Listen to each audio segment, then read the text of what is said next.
Be fucking real, man. Come on.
Be fucking real, man. Come on.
Be fucking real, man.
Tell me a little bit about, some of your experience. Go back to those early years when you were learning leadership on the team and how that all worked for you. Well, I worked, and it wasn't work. I had an opportunity to play for a man by the name of Pete Newell, who was a brilliant coach. After we lost in the final game in 1960 to Ohio State, in basketball, by the way, our coach retired and he became an athletic director. But he did coach one more short season, and that was the 1960 Olympic Games in Rome. And he won every game by an average of 32 points, and he had people like Jerry West and Oscar Robertson as his guards. So it was an incredible team. And but watching him and watching the manner in which he treated people the way they needed to be treated, didn't treat everyone the same. Some people needed a thumb in the back and others needed an arm around the shoulder. To watch that leadership style was really a great learning experience for me. I thought he was one of the most strategically well-groomed people I had ever met, to understand how to take on a particular opponent and to do it with a way that made sense and allowed our team to stay in its strengths, and how to cause the opponent to play differently than they practiced, which is really the essence of sports today from a defensive perspective.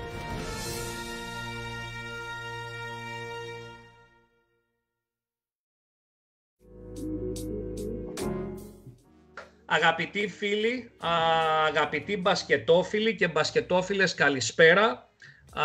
Μια σπουδαία βραδιά απόψε για το basketbook, για την εκπομπή μας NCAA Action 2021-22, καθώς φιλοξενούμε μία από τις μεγαλύτερες μορφές του NCAA τα τελευταία 30 χρόνια, τολμώ να πω, τον coach, αν το πούμε έτσι, γιατί έχει πάρα πολλές ιδιότητες, τον Stanley Morrison από την Καλιφόρνια.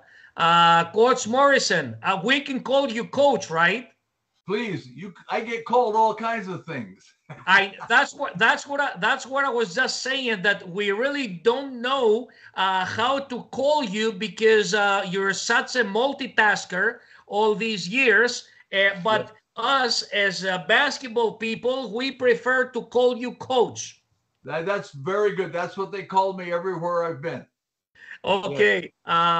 Λοιπόν, ο Coach Morrison έχει κερδίσει πρωτάθλημα NCAA με το California Berkeley, όπου θύτευσε το 1959-1961.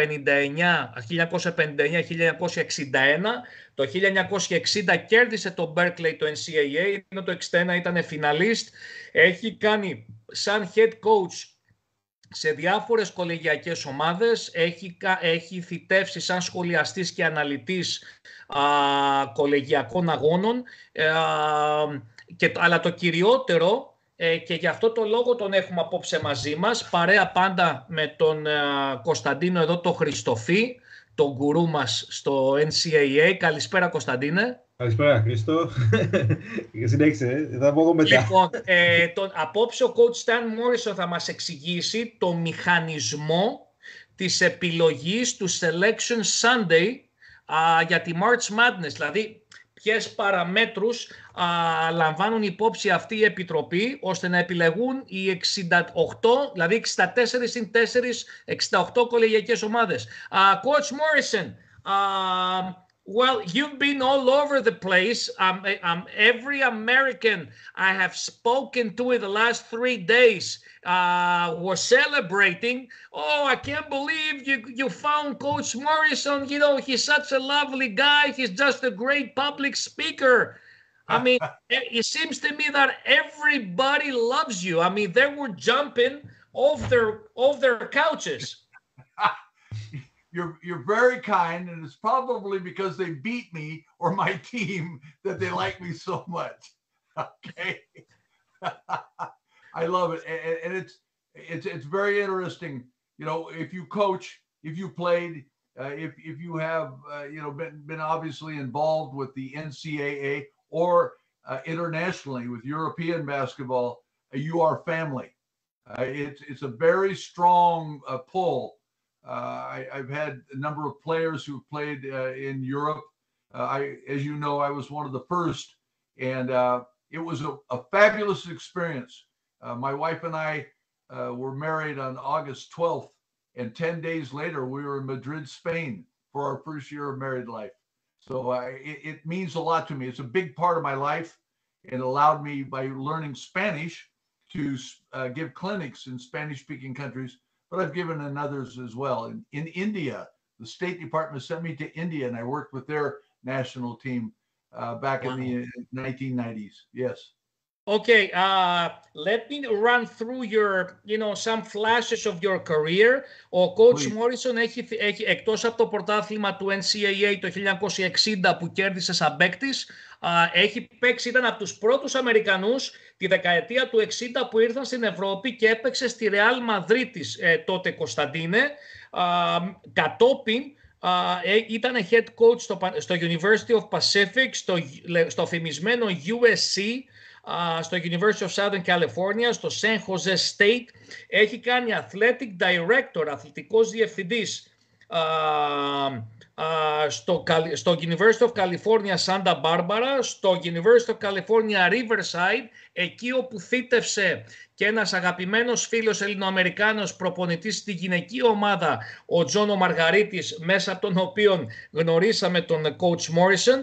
Και μετά την αποχώρησή του από το San Jose State έγινε ο personal coach και σύμβουλος του Shaquille O'Neal. Coach, tell us some things about Shaq. Well, he was struggling with his free throw. This is an unbelievable story, okay? And his agent is one of my former players, Leonard Armato, who was the founder of the Professional Beach Volleyball Tour. And he got them great FaceTime in the Olympic Games and all of that. He is the founder, and he's one of my closest friends. He's also my attorney. And so anyway, he was shopping in New York, and I had helped Leonard with his free throw, okay? Leonard used to start with the ball down at his waist. I got him to elevate the ball, look over the top of the ball at the rim, and just wrist the ball. And he ended up winning the conference free throw title as the best free throw shooter. He's a very, very good player. He grew up with Paul Westphal.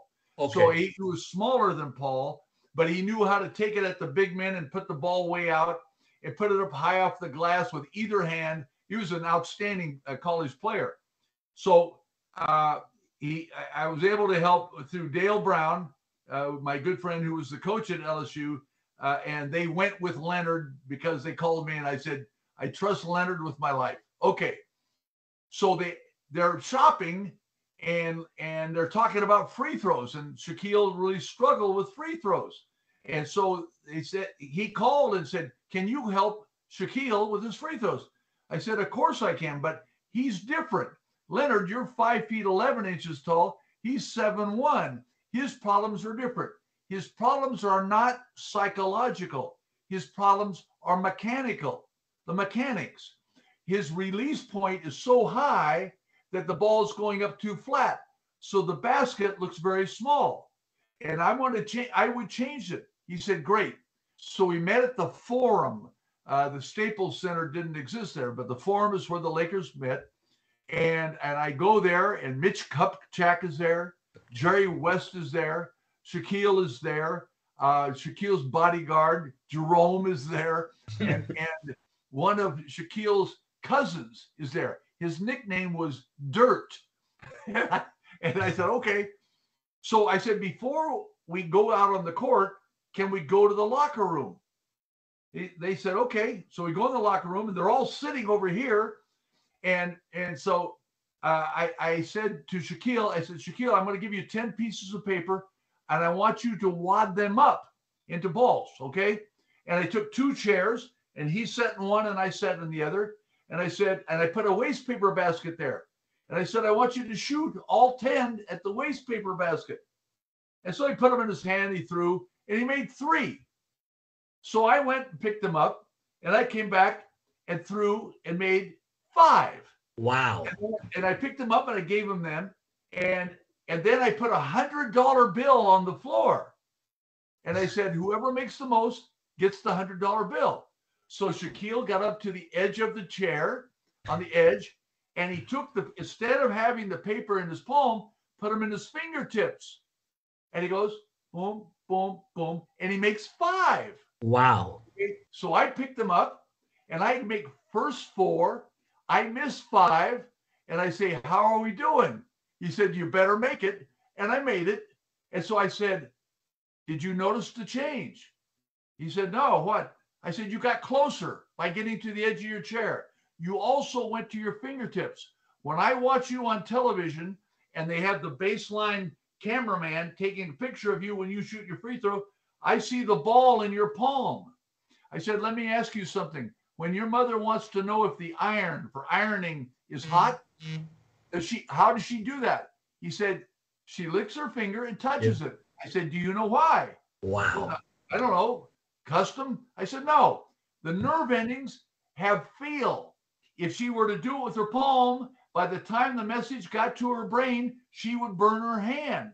But if she does it with her fingertips, she gets the message instantly because they're more nerving, more touch, more feel for the ball. So from now on, when we go back out on the court, I said, you're going to bring your thumb in and I'll see daylight between your hand and the ball.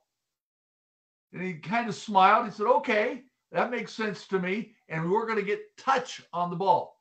I said, okay, fine.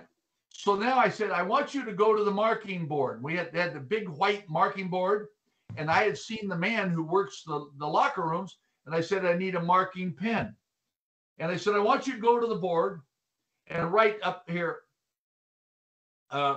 made or missed. And across the top, free throws, made or missed, and put a line down the board. So he goes to the board, he writes made or missed, and he puts a line down the board. And I said, okay, I want you to list all the things that happen when you make a free throw, playing for the Lakers in a game. And the first thing he writes up there is, Phil smiles, meaning Phil Jackson.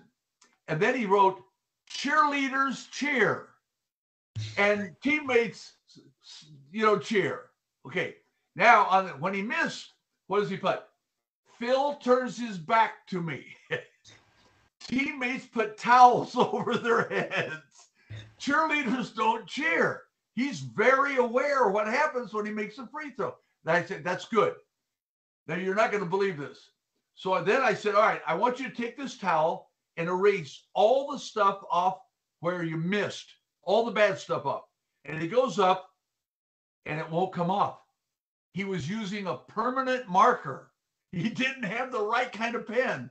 And so everybody in the room, Jerry West and these guys start laughing. Everybody starts laughing, and Shaquille's laughing. And I said, well, that board, someday you want to auction it off. You can sell that for $100,000 someday and give it to the Boys and Girls Club, which Shaquille, does a lot of work for. Okay. So we had this good in the locker room session, and with this very funny ending about the backboard, but he understood. Then we walked out on the court, and I said, before we even shoot, I want to lay down on the floor. So he's laying on the floor, and I'm laying on the floor. I said, bend your knees and put your feet flat on the floor, and we're shooting the ball straight up in the air. And I'm talking to him about fingertips, and by virtue of the fingertips, he'll get backspin on the ball. And I said, backspin's really important because if you don't swish it, it hits the rim, the backspin will deaden the ball, and you'll get a good bounce, and you'll make more baskets that way. You kind of like that. So we're shooting up in the air and catching it, shooting, and then God came on the court. Jerry West came on the court, and he says to Shaquille, that's the best free throw style I've ever seen from you. That's the best backspin. He said, I used to do that as a kid until one time it got away from me and broke a lamp in our home. And we only had one lamp. Jerry was very poor as a kid. And so I got in big trouble. But I used to do this, the same thing. Well, when he gave it the good housekeeping seal of approval that way, Shaquille bought in great. So then we went to got up off the basket, and I introduced him to the basket and why it's 10 feet high. Because in Springfield, Massachusetts, when Dr. Naismith invented the game, the lower rail of the track that they ran upstairs was 10 feet. And I taught them the history of the backboard, how they never had a backboard when this was a game for football players, and there was no dribbling and all this. And so opponents would get down there and they'd deflect the ball. So the first baskets, the backboards up there were chicken wire, and so people couldn't reach out and deflect the ball. And then I taught them, then they went, but the guys figured out if you went in when no one was there, you could shape the wire so you just throw it up against the edge of the chicken wire and it'll go into the basket, into the basket. So then they went to wood boards and then to glass boards so people could see through and watch the game, from behind. All right. I taught them about that. I taught them about the lane. The original lane was 6 feet high. And I don't know if you know this, Christos or Kostas, that in the 6 foot lane, they used to have the first two rebound positions on free throw lanes. One had a V for visitor and one had an H for home. And so if the miss came off on your side as the visitor, you had a chance to put the ball back in. Well, they obviously changed that. Then they went to the 12-foot lane, and then the NBA with the 16-foot lane. Okay, so I taught them all this stuff.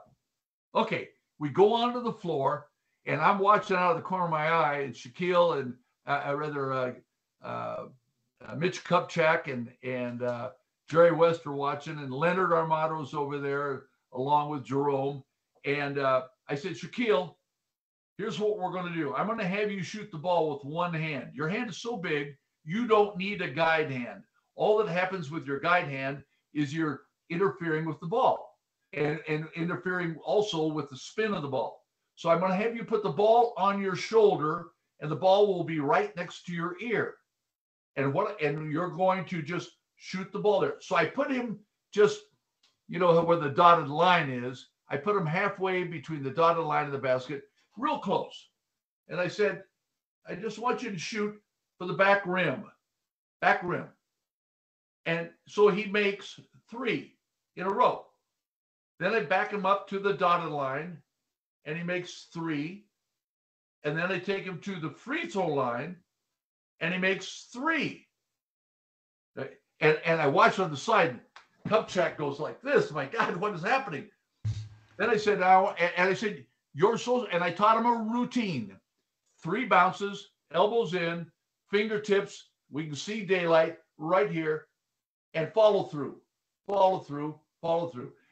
He had some wrist problems. He had broken his wrist from falling when he was a kid or something. And we taught him not to supinate, not to pronate, Right. but to put that finger in the basket. John Wooden used to say, put the finger in the cup of tea. Right in there, okay, for proper follow through. And it had backspin. And he's kind of liking this. I said, now I'm going to show you something just for the heck of it. I said, I'm going to take you to the top of the key. And I want you just to flex your knees and do the same thing. And he drilled 2 in a row. I got to stop now. I said, this is too much. This is too good. I said, we're going to be working on this so you will understand your shot better than anything you do. And so I had 10 sessions with him, one in the morning, one in the afternoon for 5 days. And on the second day, the forum was being used, and we went to a high school. And there was a guy, a famous actor there, Andy Garcia. Andy Garcia, yes. Yeah, yes. If you saw Ocean's 11, he was the guy that owned the casino that they stole all the money from. Frank Sinatra and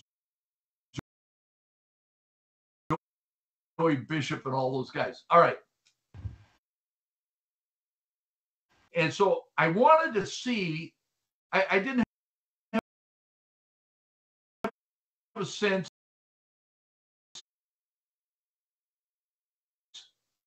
of how much attention Shaquille paid. And I wanted to see how bright he was. So my wife is there, Andy Garcia is there in the stands. And I took Shaquille and I said, I handed him the ball. And I said, Shaquille, this is basketball 101. I want you to teach me about the lane, about the backboard, and about the rim. And Christos, he said word for word everything that I had said. I said, oh man, this guy is sharp. He is really sharp. He comes off as goofy. Not that. He is really, really bright. And so he did all that. How much did he increase his shooting percentage after, in the following years? Well, let me just say this to you. We went on. So I did 10 sessions with him. Then they called me. He was going on the road to debut his rap CD. So they asked me to go, and I worked him out every day for 2 hours.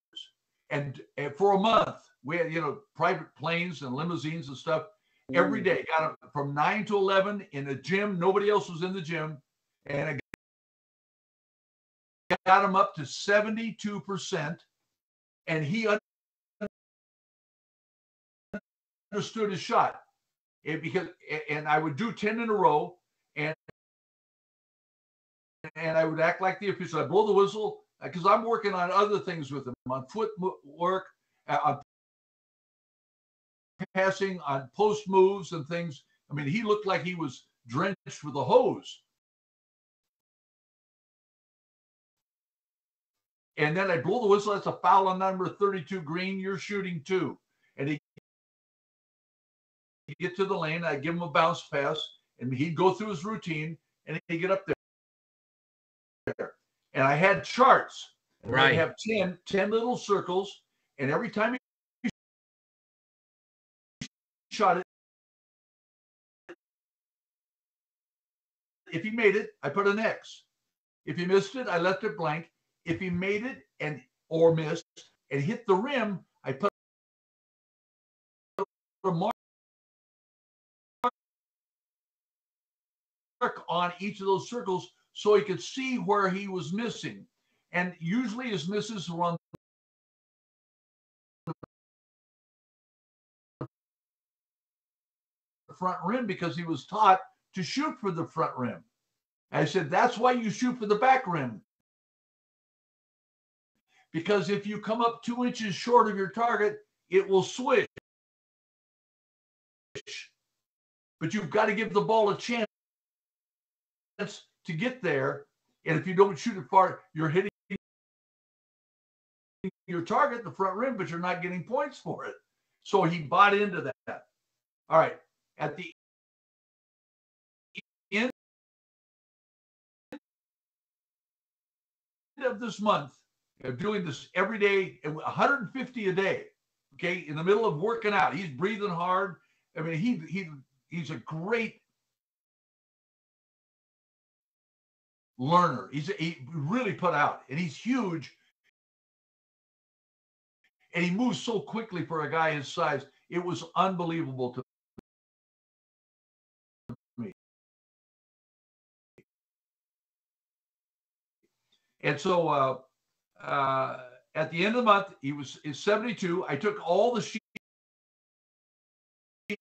and gave them to Jerry, told this whole story about what we had done on the road. So I'm waiting for the season to start.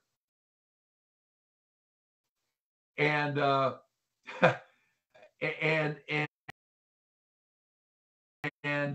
see the game. They're playing at Sacramento, the very first game. And all of a sudden, he's pushing the ball like a shot put.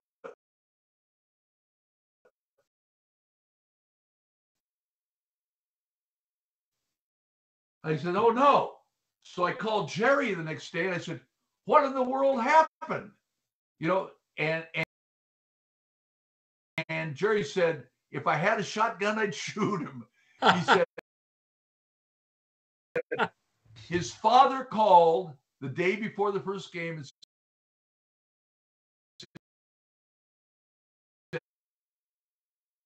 said, go back to shooting the way you did as a freshman at LSU, right. Louisiana State University. And he did. And I told Jerry, I said, Jerry,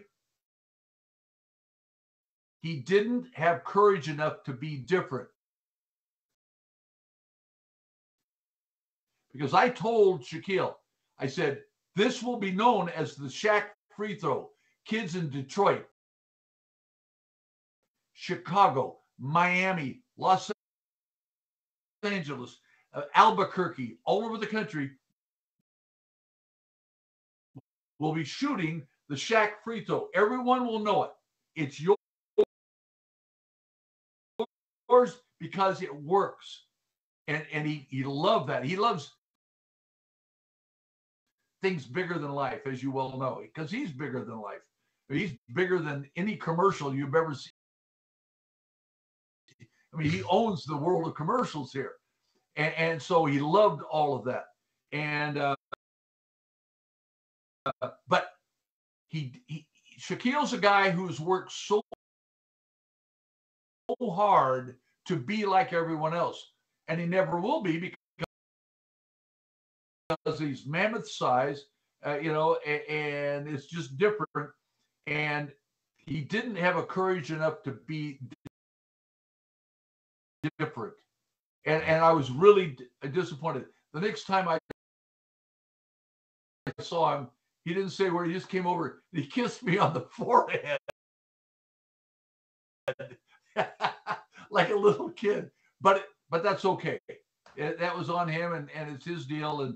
But he knew we really had something. Certainly Mitch and Jerry knew we had something. So I wish I had a better ending to the story, but that's the Shaquille O'Neal free throw story. Να κάνουμε μια γρήγορη μετάφραση. Ο coach Morrison μας περιέγραψε το διπορικό του με το Shaquille O'Neal όταν ο Μιτς Κούπτσακ και ο Τζέρι West τον έβαλαν, έπεισαν το Shaquille να δουλέψει μαζί του. Μετά από πολλές περιπέτειες ο Shaquille O'Neal αύξησε σημαντικά το ποσοστό του στο 72% κάποια στιγμή, πρωτοφανές ποσοστό για το Shaquille, Κωνσταντίνε. Απλά κάποια στιγμή δεν άντεξε, όπως το περιέγραψε ο coach Morrison, Κωνσταντίνε, αυτή την καινούργια εκδοχή του εαυτού του στις ελεύθερες βολές, και μετά τα έκανε πάλι μαντάρα, έτσι. Βέβαια πάρα πολύ δύσκολο για ένα τόσο γκώδη αθλητή να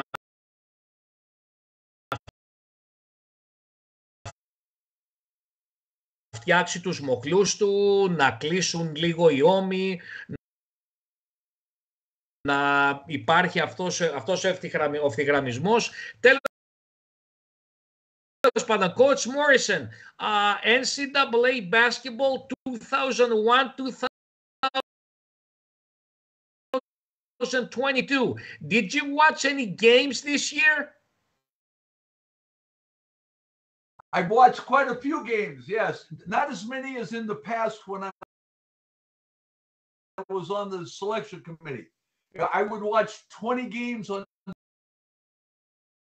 Saturday and those days, and I knew a lot of the teams, but I know a lot of the teams right now, yes.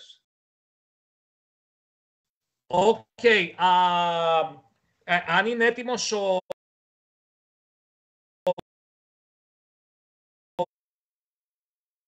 ο Δημήτρης, ο Γάσπαρης, να μας βάλει ένα από τα δύο παιχνίδια που έχω επιλέξει, που έχουν κριθεί στο τελευταίο δευτερόλεπτο. Δημήτρη, τα έχεις μέσα στο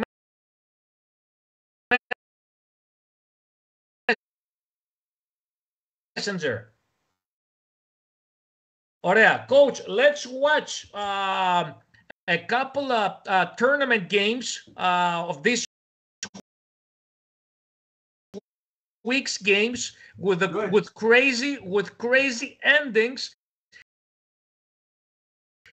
and then yes, I want you to talk to us about your experience with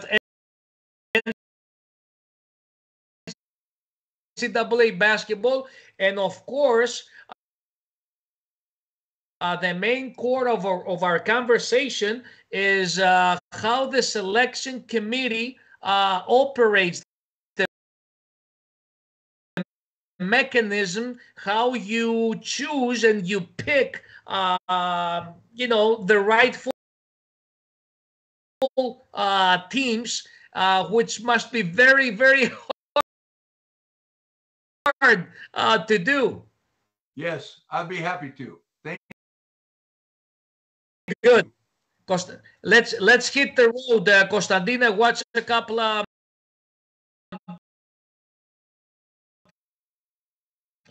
of highlights with crazy endings. Smith kicks it out.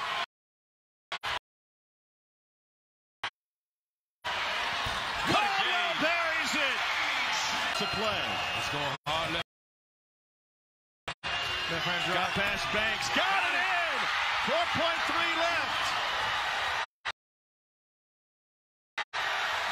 They're looking to decide they want a timeout. They're going to let him play. Jean-Baptiste with one. Heaves it for the win. Ah!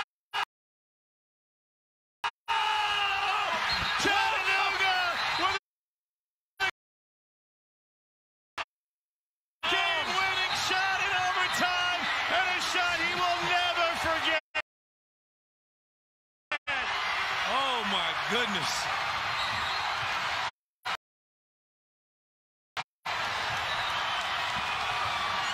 And we got this shirtless crew coming on the court to celebrate devastating loss for Furman. They will review this shot. As of now, it is the biggest shot for Chattanooga.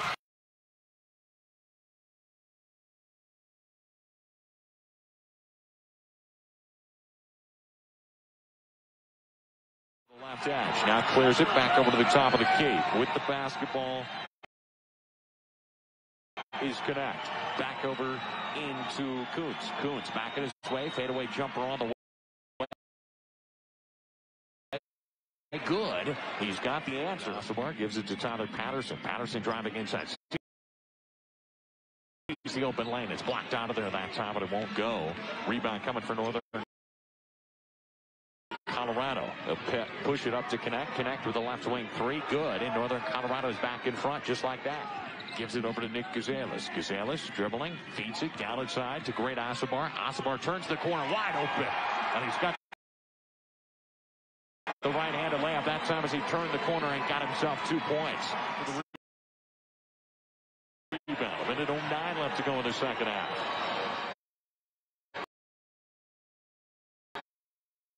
Here's the cut. Down over to Johnson. Now down over to Junkic. And a whistle coming against great Asabar. He's fouled out of the game. 31% free throw shooter at the line.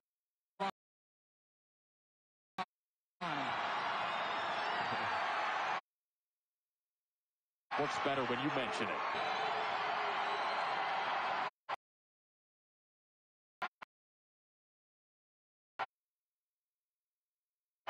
No good. He missed them both.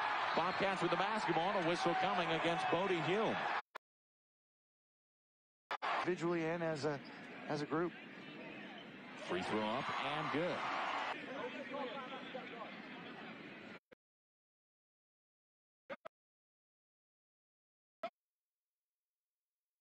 Free throw is good.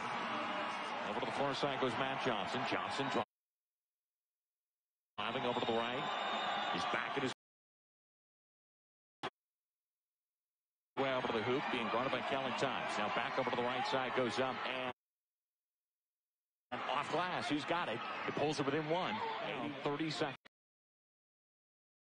left to go in the ball game, but the Bobcats with 10 seconds on the shot clock. Gonzalez at the top gives it over to Abdul Muhammad. Abdul driving over to the hoop will dish. Nick Gonzalez 4-3. Oh wow! He hit it. He made it. Shot clock turned off. Going the other way quickly. Right-handed layup's good for Kuntz. And a timeout going to be taken by Coach Steve Smiley for Northern Colorado. Tyler Patterson will be the one taking it out. And the Bobcats running down the court. Get it over to Adamu. Adamu now with the basketball. Down to the backcourt. Continuing down to the backcourt. Still have not fouled him.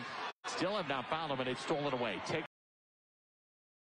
away by Northern Colorado. Now they have it. 7 seconds. Wide open. Bodie Hume 4-3. Good. Tie ball game. No, I'm sorry. Northern Colorado in front. 85-84. Full court pressure. All right, Abdul Muhammad gets it over to Raekwon Battle. Raekwon's got to go in a hurry. He's past half court. Now from the logo. Shots up. Shot's good! Shot is good! Are you kidding me? At the buzzer! Are you kidding? He made it from the logo! From the logo! He made it!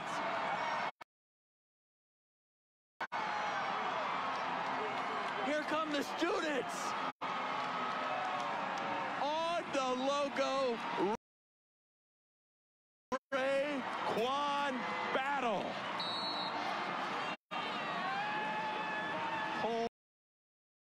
Holy cow.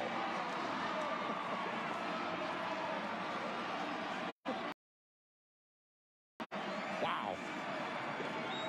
For a second, it went from thinking that Ray Kwan was taking a really long time to get past half court, and just because he wanted some more distance, he hit it from the logo, made it in, and gave the Bobcats win number 24 on the year. My goodness.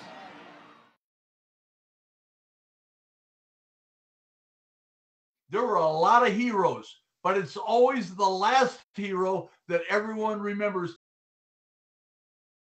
And to the day he dies, he will have that in his memory and in his heart. And people will bring it up a million times, and he'll love every single time. That's wonderful. That was a great video. And now with the technology, this video will live forever. With the technology. Κωνσταντίνε, ρώτησε για το μηχανισμό της Επιτροπής, γιατί έχει... Coach, I would like to know about this mechanism of the committee. How does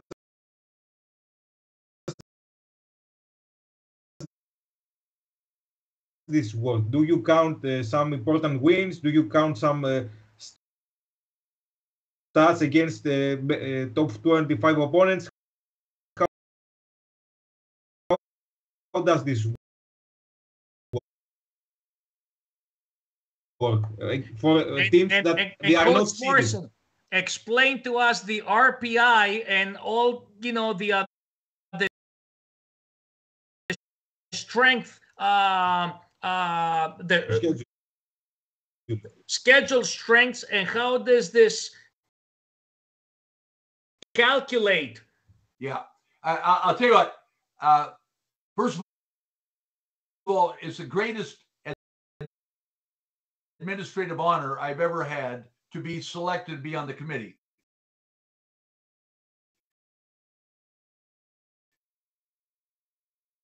You're on the committee for 5 years, okay? So every year, 2 new people come in and 2 graduate off of the committee. And they have regions that are all represented because so much of our population is in the East, and they want everybody to be represented. And I was obviously out of the West.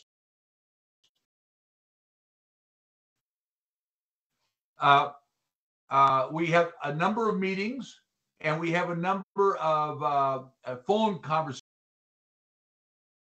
Now they Zoom a lot, okay? And how many members are in the committee? 10. 10 people on the committee, and then you have a staff of about 12 people that are doing research like you can't believe. And okay, let me translate this because it's important, and then we move forward.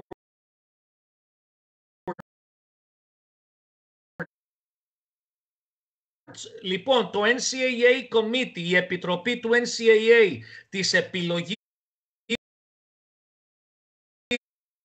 των τελικών 64 συν 4, 68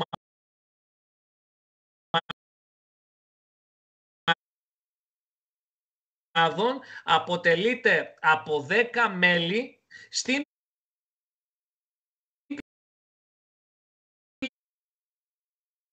πλειοψηφία του στα μέλη αυτά λόγω πληθυσμιακής κατανομής των ΗΠΑ είναι στην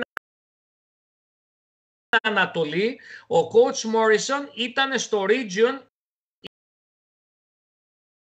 ήταν ένας εκ των εκπροσώπων της δυτικής ακτής. Εκτός λοιπόν των 10 αυτών, οι οποίοι έχουν πενταετή θητεία, 5-year administration, έχουν πενταετή θητεία, κάθε χρόνο 2 φεύγουν γιατί τελειώνει η θητεία τους και έρχονται οι 2 επόμενοι. Όμως υπάρχει πίσω από το δεκαμελές κομίτι, Κωνσταντίνε,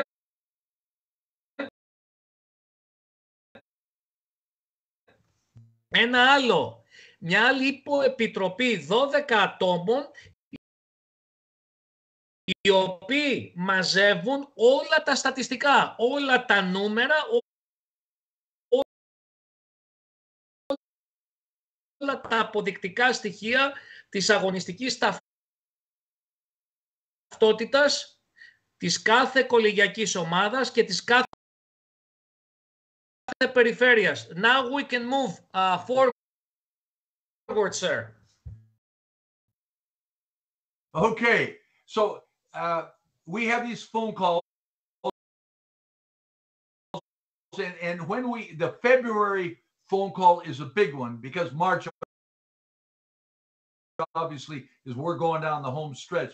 The February phone call allows us, every member of the committee has 3 or 4 primary conferences they're responsible for knowing, to seeing the games. I can go online and get into the conference office because all the videos of the entire games come into the conference office. So all the teams that played on Saturday, Sunday, I can get online and get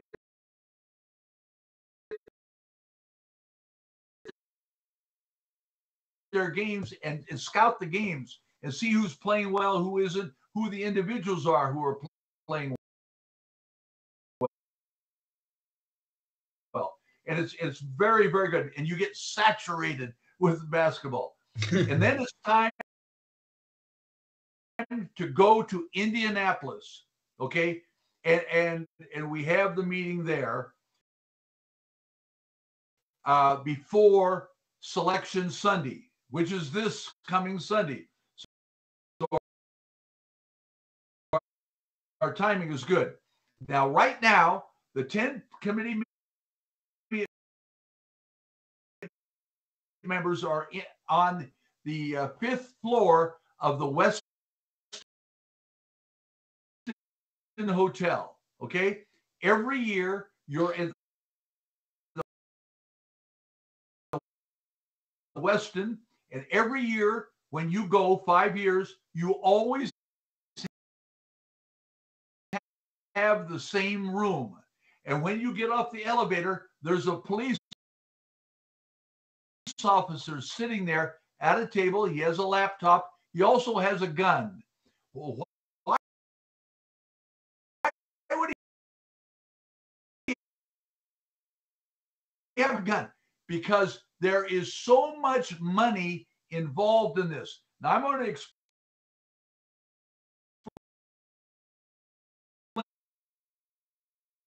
something to you. March Madness is the golden goose for the NCAA. The money that's made in March Madness pays for the national championships in all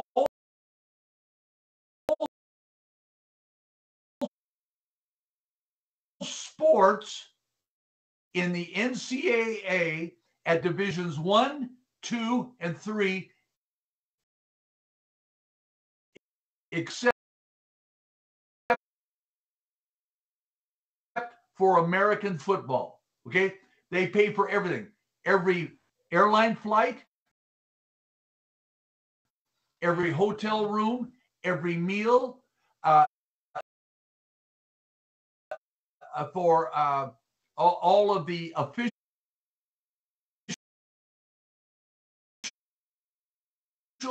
all of the awards, all of the rental of the large arenas is paid from March Madness. That's why when you get to the regionals and the finals, you'll play in a stadium that'll have 80 or 90,000 people, like a football stadium. And it's scientifically designed. So you have a big football field, and then you have a basketball court. They will scientifically drop the seats, the rows, 1 inch per row, so you can see over the shoulder of the person sitting in front of you. And if you're in the top row, if you're in the top row, you will smell the popcorn, and they put microphones on each basket. You'll hear the squeaking of the shoes. You'll hear the ball hit the rim, and you're watching on a vision screen. And the people in the top row watching the vision screen see the game better than anyone who is above the 16th row. It's very scientifically organized. So you're in the game. You don't feel it's a bad seat. You really get to watch the game, and it's very, very exciting. Let me catch up with the translation for our viewers.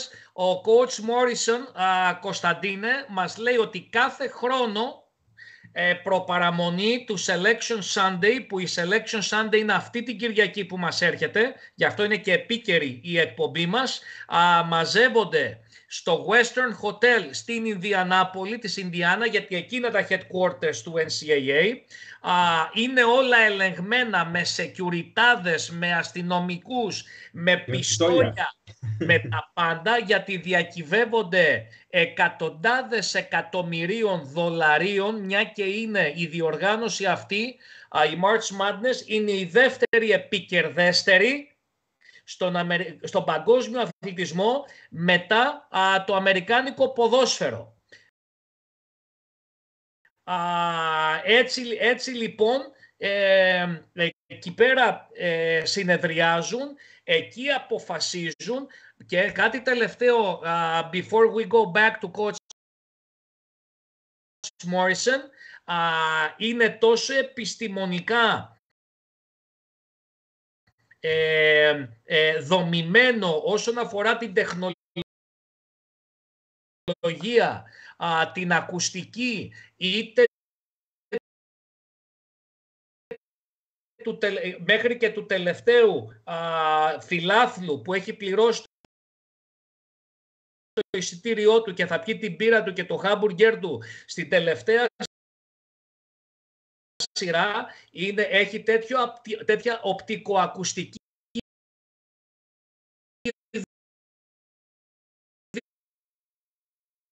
δυνατότητα, αυτά τα τεράστια γήπεδα του φούτμπολ που φιλοξενούν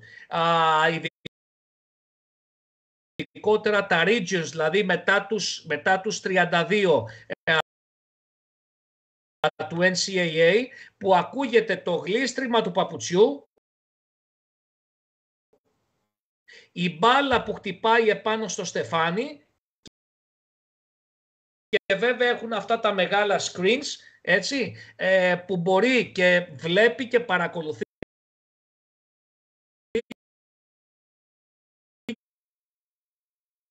και διασκεδάζει και με τα αυτιά του και με τα μάτια του, βέβαια και με τη μύτη του, όπως είπε ο Coach Morrison, γιατί όλο το γήπεδο μυρίζει popcorn.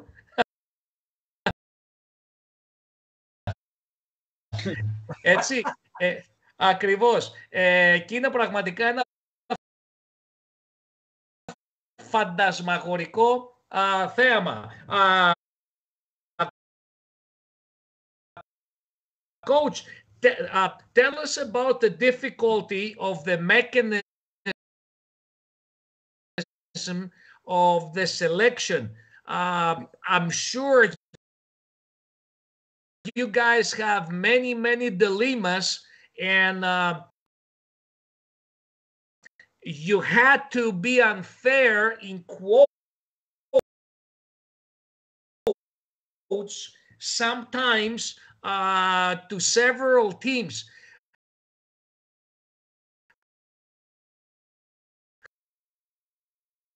how hard and how bad can a member of the committee feel sometimes because of these close calls?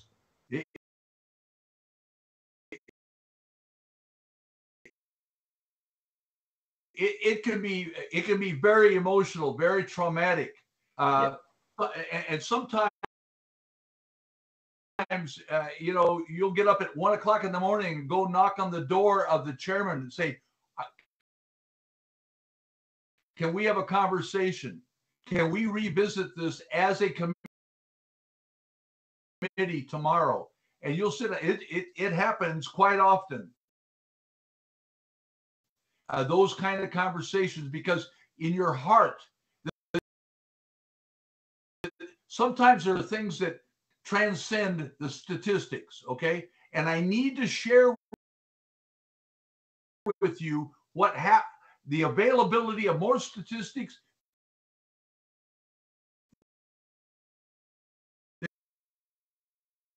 than you'll ever believe. I want to mention this too.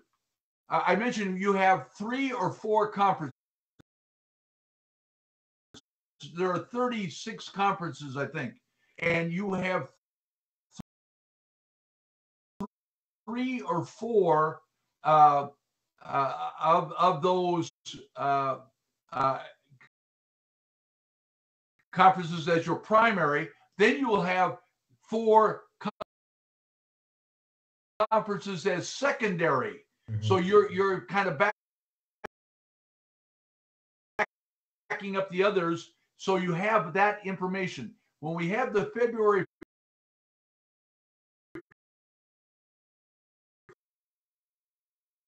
phone call, we're able to get rid of most of the teams in each of the conferences and concentrate on 3 or 4 of the top teams in each conference. Sometimes they're runaways, and sometimes it's very, very close. So you have a sense of how they're doing. Okay, when you get to the meeting room,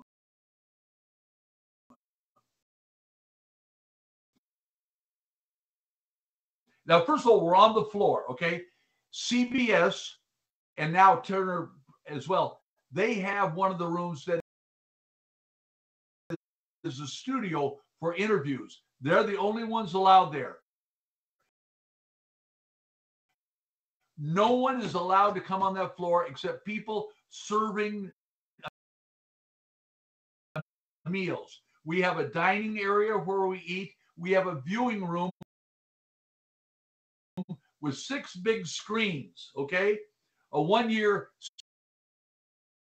Syracuse took a game into 6 overtimes. I was up and watching. I get to bed at 3 o'clock in the morning, and I got to get up at 6. But it was exciting stuff. We're watching the games, and attention will be going, and we eat together. It's wonderful. Okay, the meeting room where the nuts and bolts you're talking about occurs is a big U-shaped or horseshoe-shaped table, all right? Each of us has a laptop in front. We all have the same information. And then inside of the horseshoe in front of each of us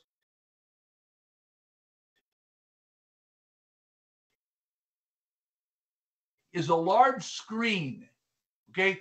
And we have about 12 NCAA staff people. They're wonderful people who really know the game, who live for basketball and help us. And so someone will say,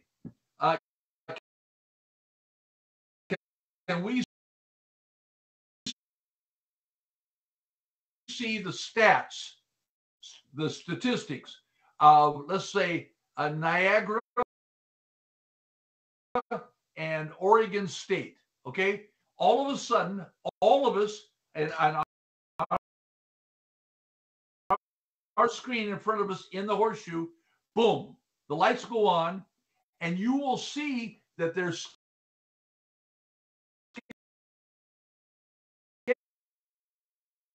schedule is segregated into top 25, top 50, top 75, and others. Okay, so you can immediately tell who played the tough schedules and who didn't, and that's by they have a statistical manner in which they are able, based on polls, to see who's playing the tough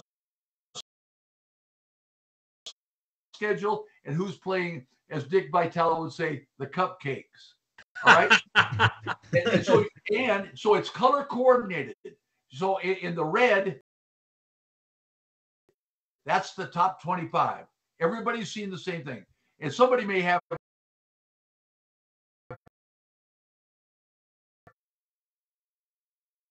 3 or 4 teams. Somebody else may have 15. Okay, that tells you a lot about that team. Secondly, they'll have it color coordinated another way. With did you win it or did you lose it? And where was the game played? Was it home court, away, or neutral court? All of those things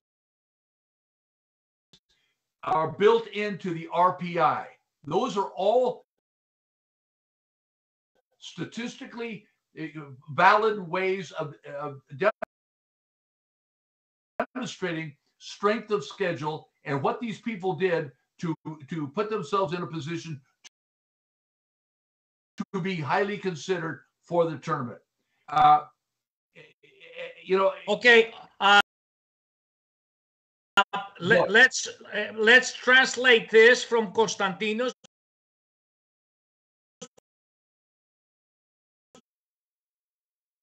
because it's really important. Now we're getting into the heart of the process. Κωνσταντίνε, μετέφραση.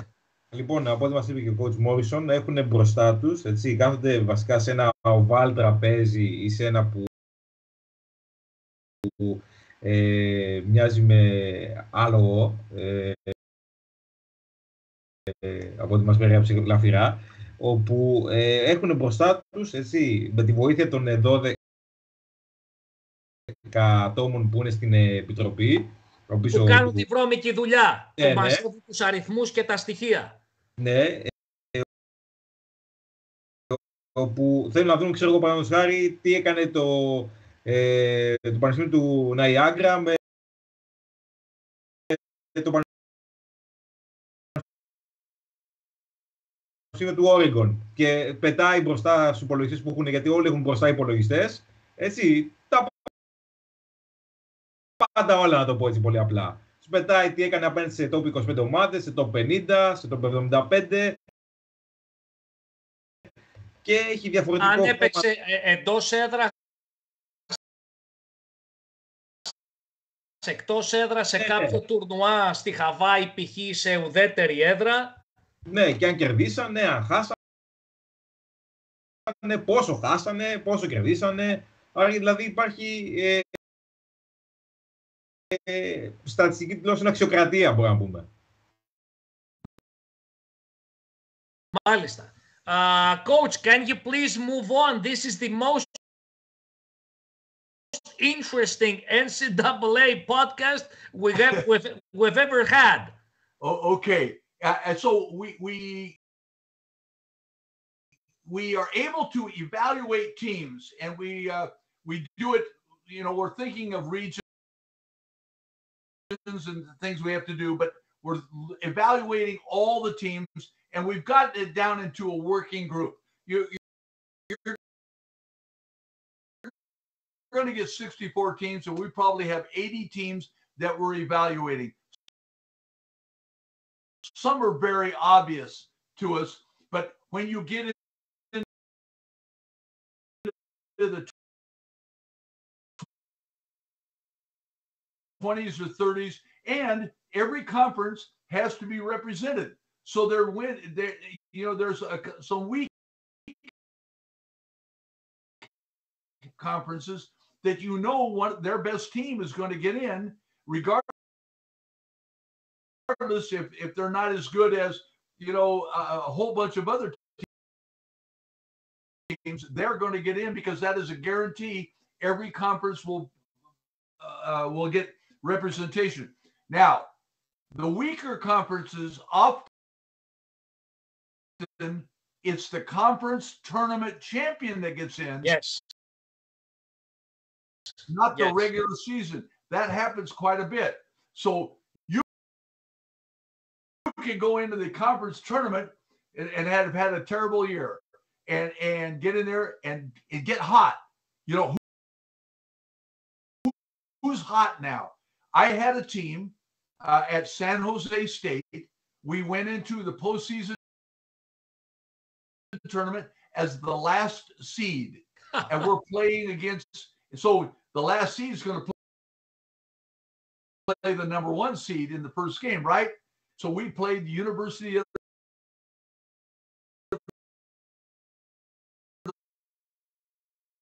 the Pacific, my old school, with Olu Wakandi, the number one pick in the draft.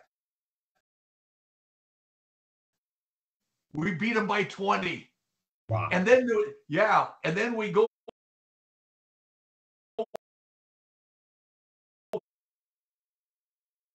and before we started, I told the media, I said, we're 3 games away from playing Rick Pitino and Kentucky in the first round. And everybody laughed. So now we win the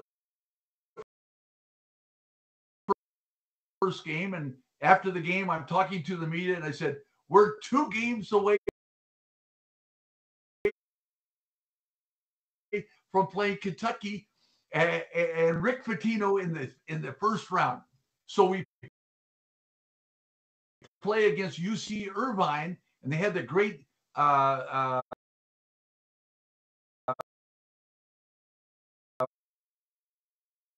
Russian guard, Miglinix. No, was it Miglinix? Yeah.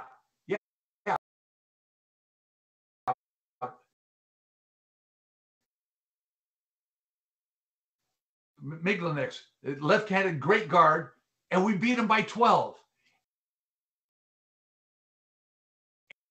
And we get back to the hotel at 1 o'clock in the morning after all the media and stuff. And I told my team I want to meet them in my suite at 8 o'clock in the morning. We're not going to go to the gym. We're going to meet there. I don't want to hear anyone talk about fatigue because we're going to play against Utah State for the championship. And after the game, I said, was this in 1996? Yes, sir. 1996. And we're going to play Utah State. Larry Eustace's great team from Utah State.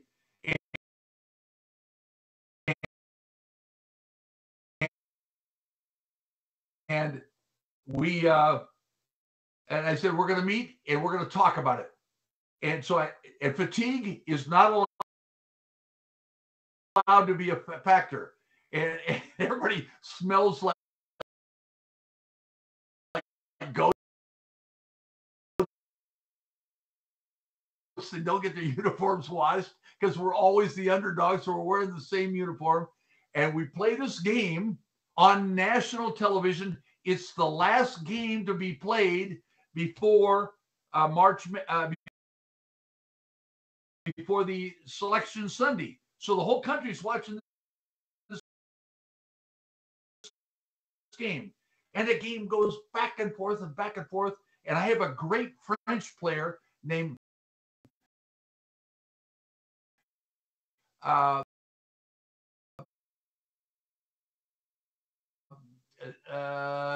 don't tell me, St. John.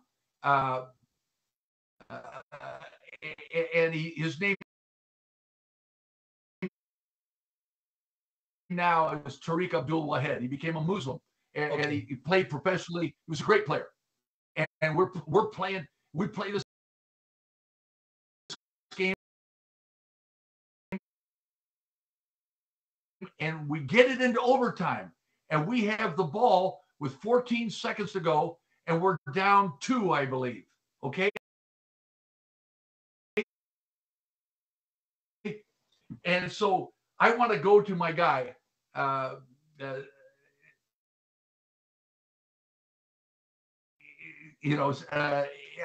really want to go to my great player.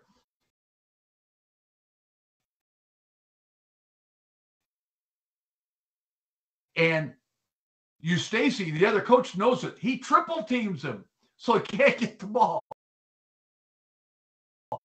And the clock is running down, and my center is holding the ball outside the three-point line, has never taken a shot from the three-point line in his life. And my team stands up and screams, shoot the ball. Our play broke down. They yell at him, shoot the ball. Ball's in the air. Buzzer goes off, bottom of the net, and we have a pile up at half court. Coach, 1 second. This is San Jose State, Kentucky, 1996. Oh, my goodness. We led for 16 minutes in this game. That's right. I'll be darned. Where in the world? Ball is connect. You know that team, that Kentucky team, over 3 years, had 11 of those players got drafted in the top 2 rounds. Λοιπόν, εδώ είναι αγαπητοί φίλοι στον πρώτο γύρο του... Να, here you are. Woo! I had hair. and here is the Greek Rick. He was our national coach for 2 years. Yeah. And that young man right there was the one that made the shot against Utah State. Yeah. Αυτό λοιπόν είναι ο πρώτος γύρος της March Madness του 1996, όταν σαν τελευταίος στο conference ο coach Morrison και το San Jose State κέρδισε όλους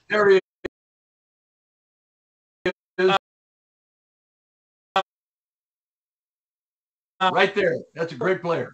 Right. Όλες τις ομάδες που προηγούντουσαν στη βαθμολογία προκρίθηκαν στη March Madness, όπου αντιμετώπισε το τότε πανίσχυρο Κεντάκι του coach Πιτίνο. Αυτό όχι, δεν το θέλω το βίντεο, Δημήτρη. Okay. We just wanted to remember. That's great. I remember that game. Thank you so much. That's wonderful. This is Rick really worried. Yeah, well, I don't know. We led for the first 16 minutes. They were going crazy in San Jose. That young man's a police officer now that you just saw. Oh my. Λοιπόν, να συνεχίσουμε, Κωνσταντίνε, με μια γρήγορη quick translation of what has been said so far. Είναι μια πολύ δύσκολη διαδικασία, αγαπητοί φίλοι, η διαδικασία της επιλογής των 68 ομάδων. Τα στατιστικά, τα μαθηματικά, διάφοροι αλγόριθμοι πλέον με τους υπολογιστές και την υπερτεχνολογία δίνουν και παίρνουν. Υπάρχουν πολλά close calls, όπως λέει ο coach Morrison. Εκείνο το διήμερο τριήμερο που μένουν στο Western Hotel στην Ινδιανάπολη δεν κοιμούνται, τεινάζονται, Κωνσταντίνε, ξυπνάνε τα βράδια 1-2 η ώρα το πρωί. Τα μέλη της Επιτροπής πηγαίνουν και χτυπάνε την πόρτα του τσέρμα και του λένε μήπως αδικήσαμε αυτή την ομάδα, μήπως πρέπει να ξαναδούμε την άλλη. Δηλαδή λίγο εδώ που λέμε στην Ελλάδα τσίπα και φιλότιμο να έχεις, πραγματικά that weekend before the selection Sunday, coach, you guys cannot sleep. I mean, you must feel often at times such dilemmas. You must feel so awkward as far as decision making that this could be the hardest weekend of the year. Yes, there's no question about it. In fact, when we were selected to play, my team was cheering like crazy. I thought they were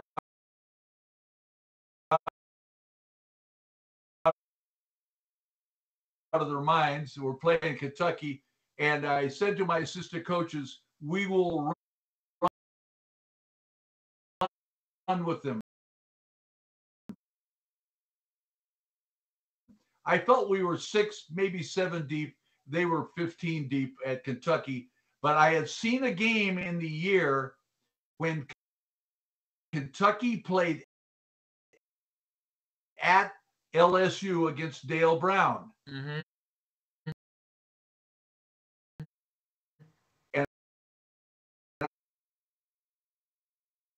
And in this game, Dale attempted to tempo them, to control the ball, play the half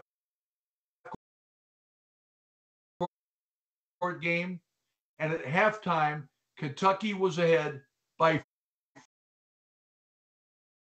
42 points.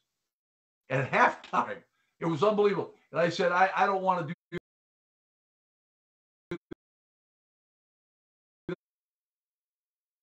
that. We're going to play. We're going to go play. And we were down 4 at halftime. Then you saw the final score. They won 110 to 72.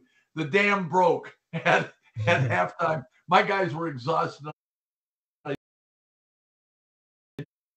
knew, but at least they got a taste of it. And for 16 minutes, they led the eventual national champions and had a wonderful experience getting to go to the tournament. And coming from where they were, we had to win I think 9 of the last 11 or something like that in order to get into the tournament. And they did it. They made up their minds and did it. And it was a great experience, no question. Right. Let's have a recap about this year's NCAA with Κωνσταντίνος. Κωνσταντίνε, έχει τσεκάρει κάποια πράγματα, πού βρισκόμαστε αυτή τη στιγμή? Νομίζω είμαστε λίγο τέτοιοι. Νομίζω είμαστε όσον αφορά ομάδες να πεις ή όσον αφορά... Ναι, γενικά έχεις ψάξει κάποια πράγματα σε σχέση με την Κυριακή της επιλογής που έρχεται μεθαύριο? Έχω ψάξει πιο πολύ, ξέρεις, ομάδες οι οποίες θέλουν να δούμε ή ομάδες που μας απογοήτευσαν, να σου πω την αλήθεια. Okay, let's have a recap, Coach Konstantinos,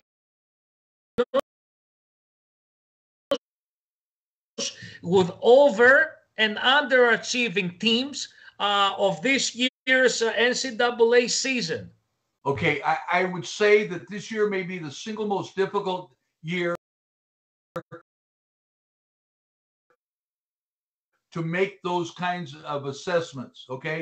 You have the pandemic, and we had an unusual number of injuries, and we had a number of games played without any fans, if you'll recall at the start. Right. All those things impact the outcome. I know. I think one of the UCLA players had the COVID 3 times, I believe, and so getting your starting 5 playing together game after game has been a real problem nationally, and you have to weigh that very, very much in whether a team is underperforming or has everyone together and performing well. That's very, very true. I see a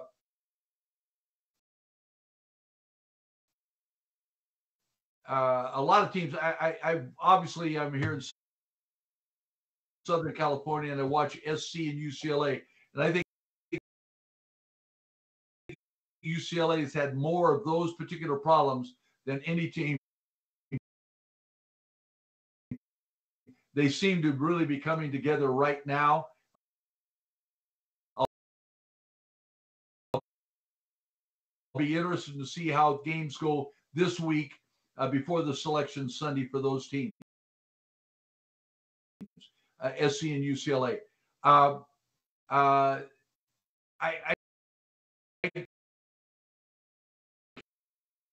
I can't pinpoint any that are underachieving right now. I did see Kansas. I thought Kansas was not playing as well as I've seen Kansas, but I think they're very hot right now, and they've really got to hit the steam going. And there are several others throughout the country who are doing well. I think Davidson had a very nice year and played well, and I think their conference may get more than one team in as a result. I do hope my good friend Coach Rhodes and VCU make it. They're having a good season too. They're 21-8. Yes, they're a very, very good team. Very tough defensively. You better be able to execute. If you can't, you're in big trouble because they're gonna deflect the ball to take it down and go throw it down the basket. I have really kind of zeroed in on the teams that I think are going to be there at the Final Four, and a few others that'll be at the Final 8, and that's really good. By the way, I want to say, and I didn't get a chance to cover this when we are in the committee meeting. When we go to dinner, we go down a back elevator, and we walk through the kitchen. And we get on a bus and go to a place that we have just to ourselves. So nobody can get to us. They're very concerned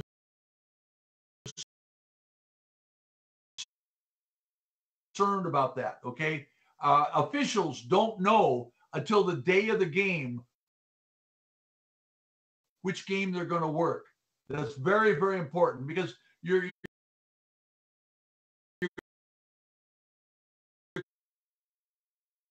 concerned about all kinds of things that could happen to influence the outcome. So the NCAA NCAA does a brilliant job of control in that way. And when the committee becomes family, you become such close friends. It's unbelievable. Your wives are there, children are there. My grandson was a ball boy at the Final Four, and got a chance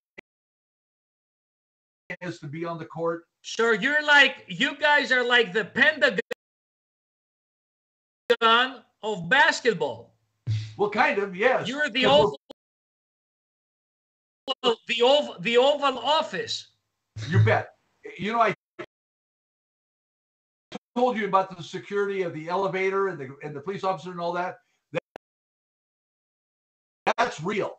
That stuff is real. And a very ingenious university figured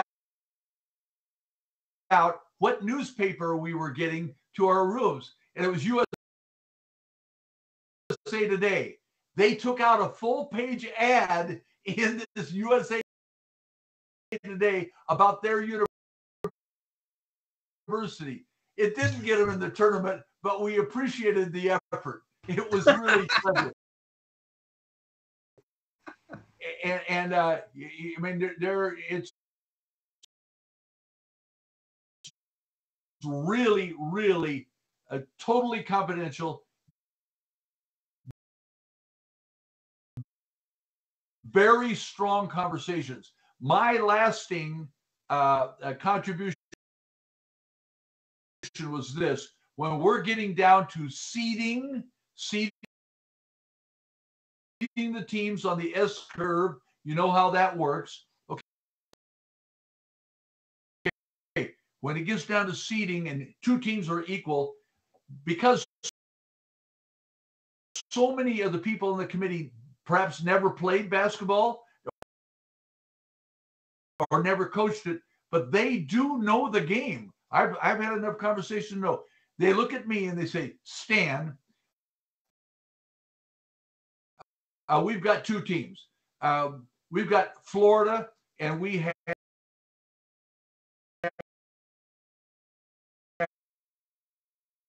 have Iowa. What do you have? So what I say is shirts against skins, neutral court, outdoors, and I evaluate. And I always start with guard play. Guard play is the most critical part for me personally in my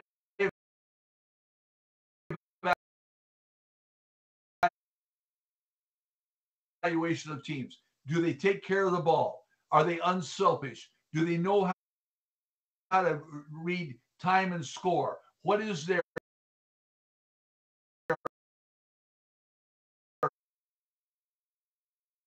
assist to turnover ratio? And we have all that information, all the statistics. And I look at that very close. Second thing I personally look at is offensive rebounding. If you shoot from 30,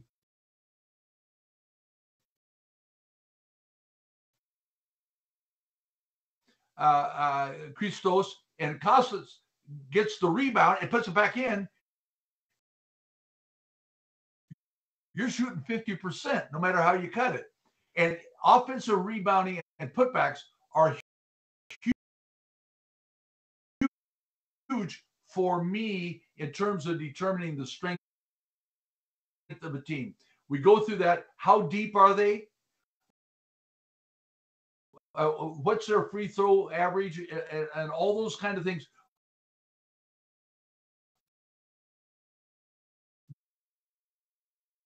Go into it, and then I will say, all right, this team is the team that I think is better than that team. And so I've heard from a couple of my friends that are on the committee today. My last year was 2011, and I've heard that they still do. All right, shirts against skins, neutral court. Who wins? And they lay out the two teams.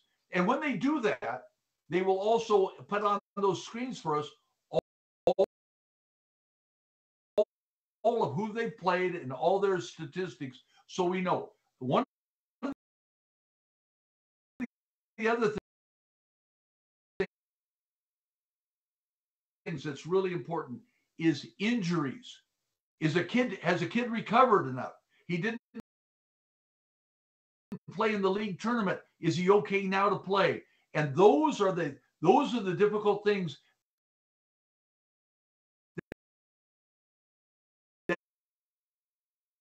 that might bump a team up or down in the S-curve seeding of the 64 teams.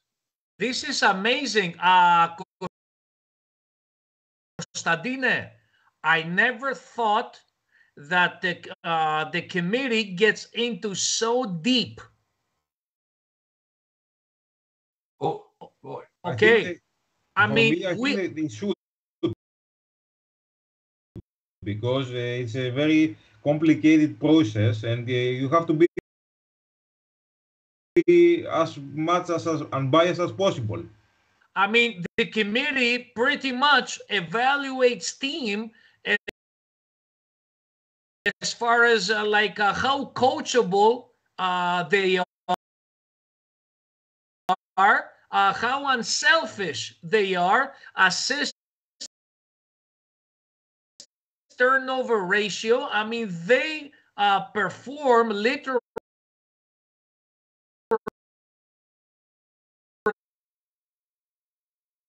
an MRI on every team. That's a great analogy,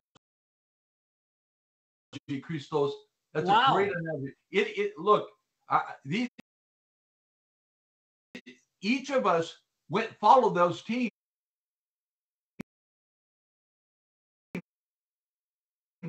through the whole year. So when you have shirts against skins, the people who followed them all year long can talk about situations they've seen. They can talk about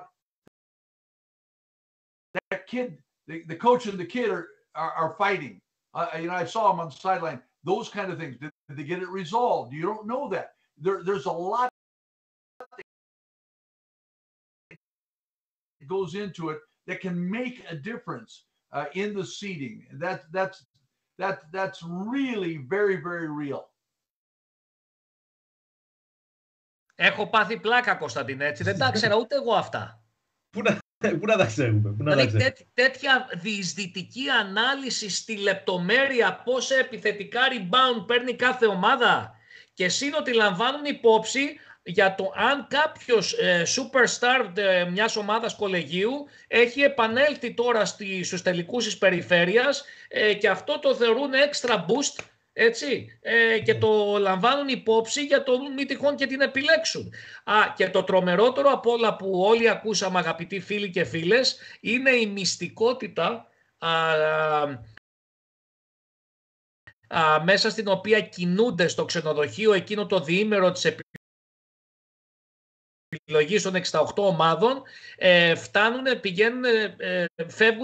βγαίνουν μάλλον από το ξενοδοχείο μέσα από την κουζίνα, όπως ακούσαμε, για να μην πέσουν πάνω σε δημοσιογράφους, για να μην πέσουν πάνω σε προπονητές κολεγίων που μπορεί να μένουν στο ίδιο ξενοδοχείο, δηλαδή τελείως αποκλεισμένοι, έτσι, ώστε να μείνουν ανεπηρέαστοι. Και να προσθέσω αυτό που είπε και ο coach, ότι ένα κολέγιο είχε καταφέρει να βρει ποια εφημερίδα διαβάζουν και είχε βάλει μέσα μια μεγάλη διαφήμιση, αν και δεν τους επέλεξαν.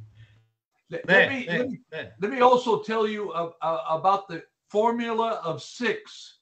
You've never heard of that? No. The formula of 6 is this. So you have selection Sunday, and everybody in the world gets to see who's playing. And if the committee selects and if the 4 teams that end up in the final 4, if you add up their seeds and you have 2 2s and 2 1s, you've got 6. That's called genius.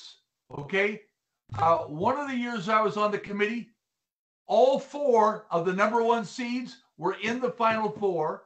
The next year, we had 2 2s and 2 1s for 6. And that's boy, you're busting your buttons. You're really proud of having selected it.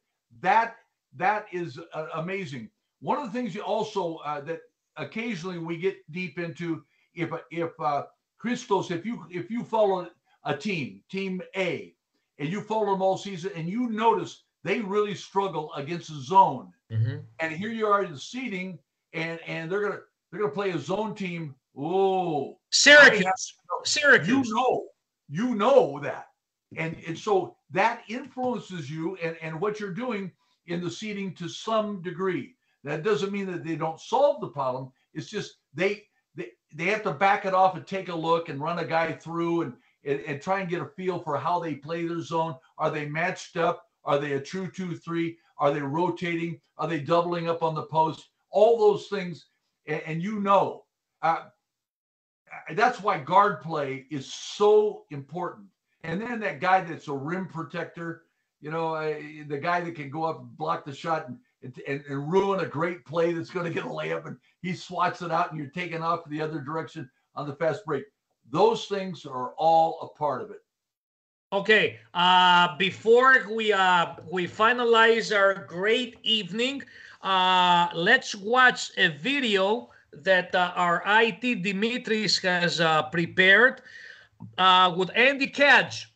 Andy Katz here for NCAA Digital and March Madness Men's Basketball with our latest bracket. The last one that we will have before the morning of Selection Sunday. Okay. So this bracket is through Monday night here in Champ Week. Let's start with my number 1 seeds. Gonzaga, Baylor, Arizona, and Kansas. This is a prediction. Number 2 seeds. Auburn, Kentucky, Wisconsin, and Villanova. Of those 2 seeds, Auburn and Kentucky probably have the best chance to get up to that 1. Interesting. 3 seeds. What were the first 4? Purdue, Tennessee, Duke, and Texas line. Tech. Woo! Duke slides down to that 3 line after losing I got Duke in my first line. 4 seeds. Illinois, I think UCLA, they have 3 great players. Providence, That's where UCLA is. Watch out for the Illini. See, I did not have UCLA in the first 4th seed. Okay, that makes sense. Couple teams to keep an eye on this week. I had UConn at 5, Gonzaga, Texas at 5, Arizona. Both could rise up Duke, to that 4 line in the Big East and Big 12, respectively.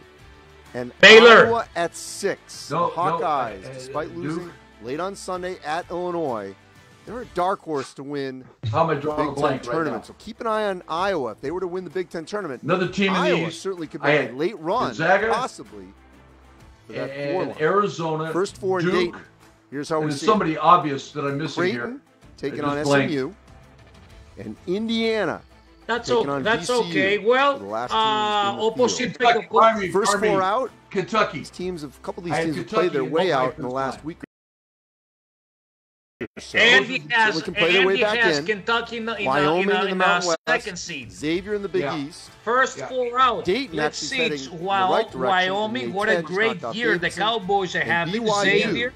Cougars Dayton are done in the BYU. WCC. Lost to San Francisco in the quarterfinals, so they're bringing in BYU's going to need a lot of help here. They're going to need other teams above them to lose early in their conference tournments.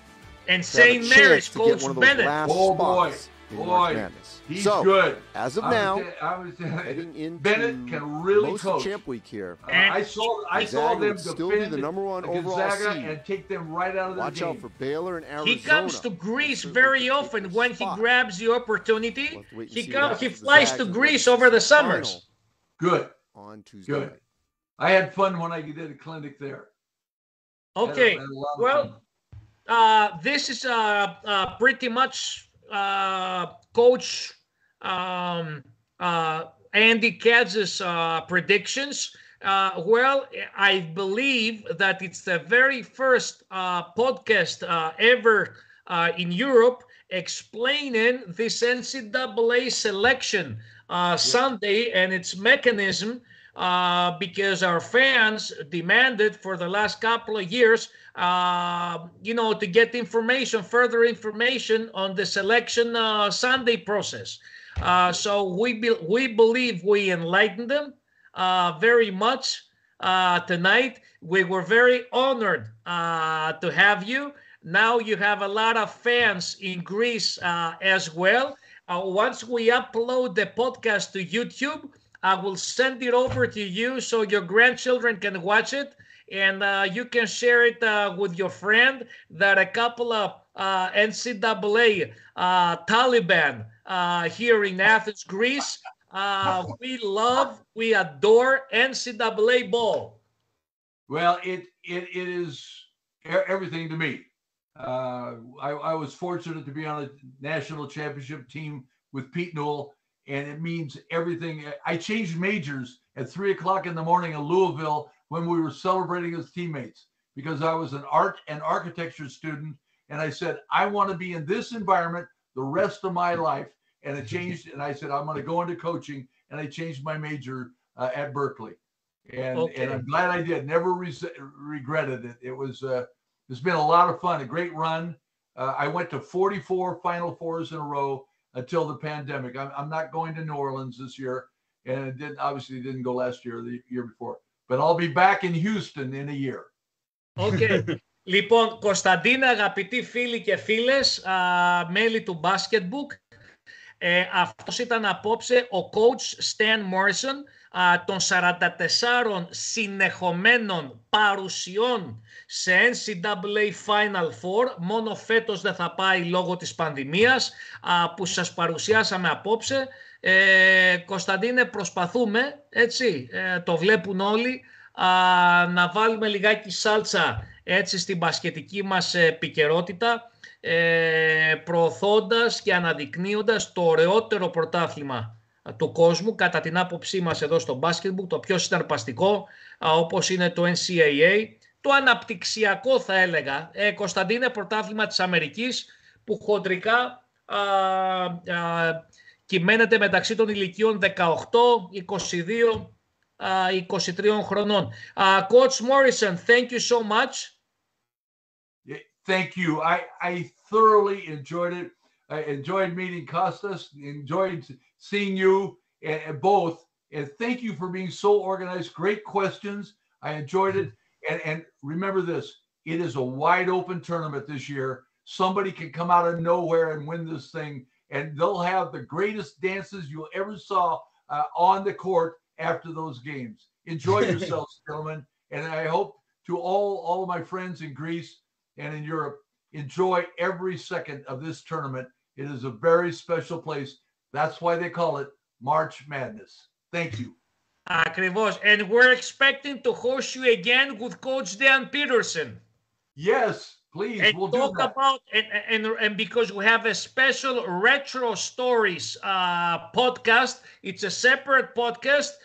We can gather information and maybe find some videos and informations to present a retro podcast with you and Dan Peterson to talk about European basketball back in the 60s and 70s. Okay, that's when they had the short shorts. Λοιπόν, αφού μας υποσχέθηκε ο coach Morrison ότι θα μας φέρει και τον Dan Peterson, ίσως τον πατριάρχη Αμερικάνο προπονητή που ήρθε στην Ευρώπη και μας έδωσε τα φώτα του, όλοι τον θυμόμαστε και από τις μάχες του Άρη με τις Ιταλικές ομάδες, Κωνσταντίνε, τότε που κόουτσαρε. Λοιπόν, να σας καληνυχτήσουμε. Απόψε, τη Δευτέρα, θα έχουμε πάλι Restart Youth. Την ερχόμενη Τετάρτη Retro Stories, θα δούμε αν ο Coach Morrison με τον Coach Dan Peterson μπορούν να βρεθούν μαζί μας με τον Βασίλη το Σκουντή, και την επόμενη Πέμπτη NCAA θα έχει ξεκινήσει σιγά σιγά η March Madness και θα είμαστε κι εμείς απίκο που λέμε. Καλή σας νύχτα. Καλή νύχτα.